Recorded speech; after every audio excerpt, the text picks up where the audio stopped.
Before we jump into chapter 4, let's just do a quick little recap. Ellie heard there was something up with her grandpa. Mom's coming home late. Mom's a drama teacher. The babysitter quits. There's this boy outside the house who, TBH, was pretty sassy, pretty rude to Mom. Didn't like that. Didn't like how I was speaking to her. And as Ellie is listening, the wheels in her brain start turning, and she realizes that this strange boy is actually her grandpa. So Ellie's 11. Her mom's probably old and gray like me, and her grandpa is like 13, 14.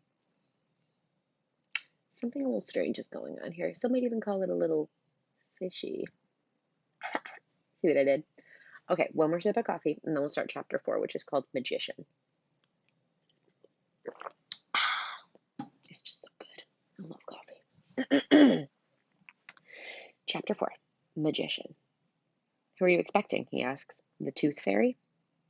He seems like a 13-year-old boy, but when I look really closely, I can see hints of my grandfather.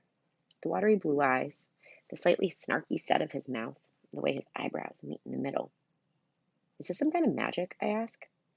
The boy curls his lips and looks at my mother. You're raising my granddaughter to believe in magic? This is what happens when you major in drama. He says drama like it's a bad word. Whatever, Dad, my mom says, sounding like a bored teenager. This is science, plain and simple, he says to me. But I don't see anything simple about it and just shake my head. He gives an exasperated sigh. It should be perfectly obvious. I engineered a way to reverse sense through cellular reintegration. Regeneration? He did something that I can't even say. I stare at him, kind of like what you all might be doing at me right now. In layman's terms, I discovered a cure for aging. His voice shakes with excitement. In effect, I have discovered the fountain of youth. I don't know what to believe. On one hand, he sounds just like my grandfather. I'm half tempted to see if he has any soy sauce in the pockets of his jacket. On the other hand, I'm not totally sure I believe any of it. Part of me wonders if this is just some weirdo who stole my grandfather's ring and is tricking my mom. She's a sucker for kids with sad stories. I turn to her. Are you sure it's Grandpa? She rolls her eyes. Ugh, it's him, all right. Of course it's me, he says indignantly. He whips out an old man's worn leather wallet and shows me his driver's license.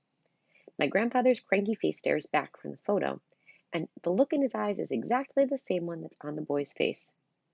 This is so cool, I whisper. Cool?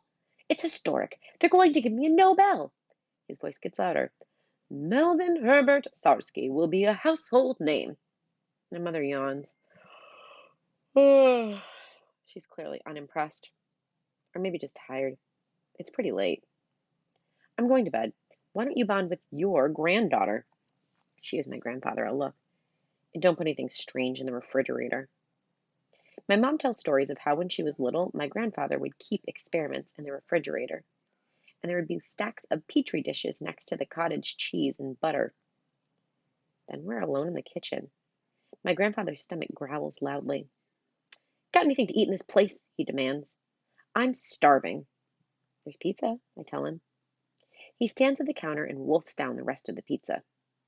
The lab assistants live on this stuff when they run experiments at night, he says. Then he goes to the fridge, takes out the milk, and pours himself a big glass. He drinks it and pours himself another. He waves the carton of milk at me and burps. Make sure you take your calcium. Everything they say about bone density is true. I lost 2 inches in the last 10 years of my life. You shrank? Perils of old age, he says. At least you got your hair back now, I point out. Huh, I got more than my hair. His eyes glitter. My eyes are 20/20. My hearing is perfect, and my arthritis is gone. He wiggles his fingers. What did you get picked up by the police for? I ask. They said I was trespassing with private property, he says. I got let off with a warning. Where? My laboratory. His voice trembles with outrage. I practically built that place. I have credits on 19 of their patents, you know. You'd think they'd have some respect. I nod, even though I have no idea what a patent is. Ever since the company brought in those fast-talking investors, everything's been different. It's all maximizing profits this and minimizing risks that. They have no respect for science. Then he yawns. The energy seems to go out of him in a rush, like a light switched off, and his shoulders slump. The illusion fades, and all at once he looks like any other tired 13-year-old boy who needs a haircut. Where am I sleeping? He asks. We'll find out in Chapter 5.